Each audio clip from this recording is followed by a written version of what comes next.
almost have a healthy obsession, okay, with maximizing your potential and shifting this culture. It's almost an obsession where it's not the success, it's not the money, it's not the houses, it's not the cars, it's knowing you gave your all and achieved what you were capable of and passed it forward to the next generation. Where did that come from? Were you born with that? Where did that come from? No, was not born with it. And by the way, that's a really good way to say it. I would say it's a healthy obsession. I wouldn't even say it's almost an obsession. I would say it's an obsession. It's grown into an obsession, from a curiosity to an interest to something to kind of dominate my life to a full-blown obsession now. Where it came from, I'll give you a quick story. I've never said, I don't think, on any programs. When I was 30, my uncle died at age 50. And I don't know if any of you have this, but they're the kind of person in the family that I look like him. If that makes any sense, like physically resembled him. I was at his funeral. When I was driving back, I was flying back on the airplane. The Oprah Winfrey show was on.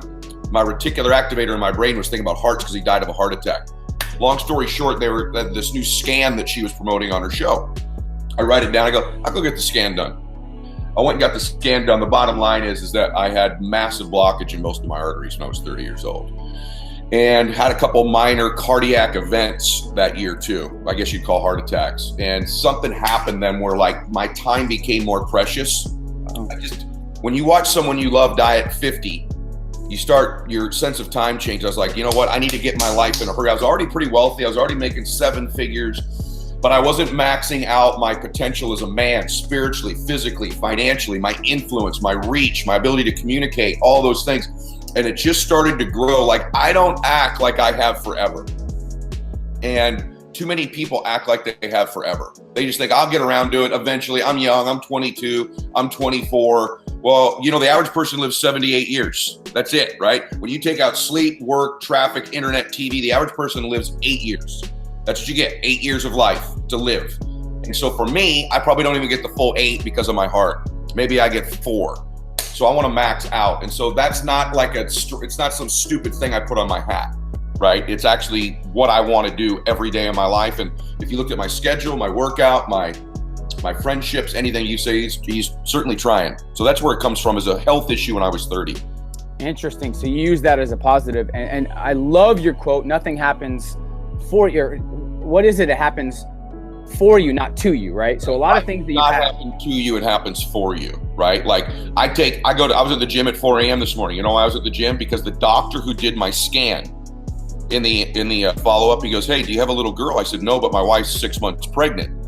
And he goes, do you have any interest in ever walking your daughter down the aisle on her wedding day? And I was like, what the hell? Yeah, of course. And he goes, well, let me just be clear with you. Your current eating and health habits, some other man will walk your daughter down the aisle on your wedding day. I just went, what the hell, right? And it just instantly wound it. So now I'm tired. It's 3:55. I just got up. I was up late last night working. I don't want to go to the gym. I'm not disciplined. I have big reasons. I'm wound with reasons. And Bella's wedding went off in my head this morning. Swear to you, on my daughter. This morning I woke up, Bella's wedding. Boom, get your ass up, get to the gym. So I have big reasons. That's what overrides. Discipline will fail.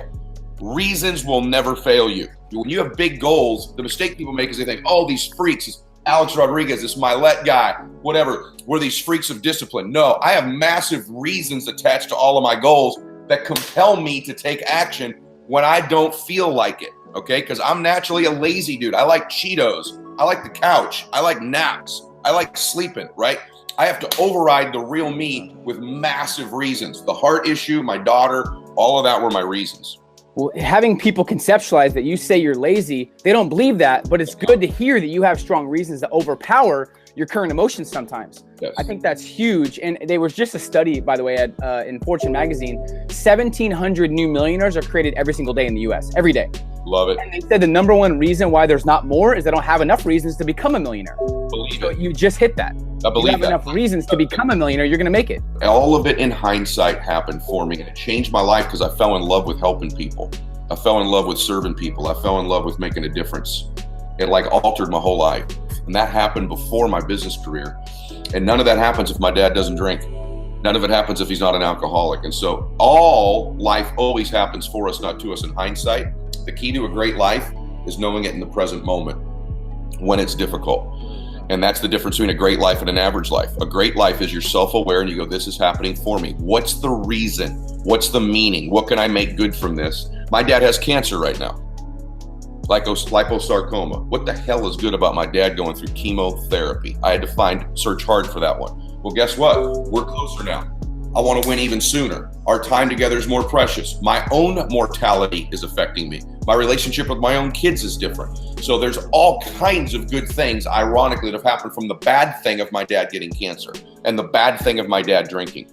And so that's what changed my life, was the group home. So where's the flip? Because I see people still to this day, they're the why me, they're the victims. How do they switch from that? Because they're thinking things happen to them and they're unlucky, when if they just shifted their perspective, they could be a lot more successful because of that tough time. Well, here's the thing. All of our life is the meaning we attach to events, bottom line. So you have to ask yourself, you have to honestly be conscious. Does this meaning I've attached, this belief I have, serve me? Ask yourself literally that question. Does this serve me to believe this about myself, to believe this about the world? Because there's a thing in our brain called the reticular activating system. Here's what that is. It's a survival mechanism that God gave us to survive. And basically what it does is it filters out the world. That's why you don't feel the blood rushing through your left ear. You're not conscious of your breathing. It also filters things in that are important. This is powerful, okay? That's why when you buy a new car, all of a sudden you see that car everywhere on the freeway, 3 lanes over, wrong side of the road. Those were always there. Why do you all of a sudden see them? Because they become a part of your awareness, okay? That's why when you get scared, you ever been in a house alone, right? You're scared, you hear every damn little noise like it's a burglar. Those noises are there every other night. Why do you hear them that night? Because they're part of your awareness, your RAS turns on. So that's what beliefs are. So you're right. Whatever you believe, you are literally right, because it creates the filter through which your world is revealed to you. So you better be damn careful of what you believe, because it's going to reveal to you all of the new cars of your life or not. And so I gather my beliefs. Does this serve me? I'll just give you an example, by the way. I had a very busy week this week and I'm tired. And I told the guy who came over this one, I said, man, I'm really tired. And this is no joke. I said this to the guy. He kind of looked at me like, Ed Mylett just told me he was tired. Like, I didn't expect him to say that. And he walked away from me. I was walking down the stairs and I literally, I'm not kidding you, right before I came out, I went, what the hell did I say that for? How does it serve me to believe I'm tired today? What's the upside of believing I'm tired? Absolutely jack nothing is good about being tired. I'm not tired. I'm a stud. I'm energized. I'm a grinder. I push through. I do shit nobody is willing to do. That's who I am today. And you can watch my body as I'm saying it. I'm changing. My day is going to be different because I'm not fucking tired today. Excuse my language. Excuse my language. I'm not tired today. Okay? I'm energized. I'm grinding. I'm battling today. I'm not tired.